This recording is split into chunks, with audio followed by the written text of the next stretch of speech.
as usual, the chairman of the petition committees, the chair. So, Madam Speaker, this matter is very important to the Mombasa people, especially the Jomvu constituency where Honorable Badi comes.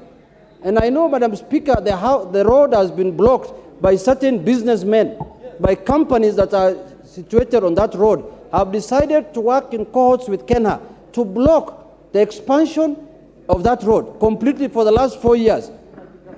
I don't want to mention names here. I will mention them when the petition comes.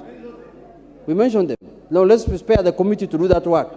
So, Madam Speaker, let those businessmen be told to leave the road, because the road is going to be used by all Kenyans. And, Madam Speaker, Mombasa is a small town, is a small island.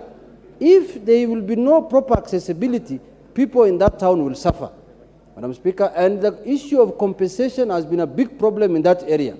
There are people who have been evicted from that land and they have never been compensated up to now for the last 4 years.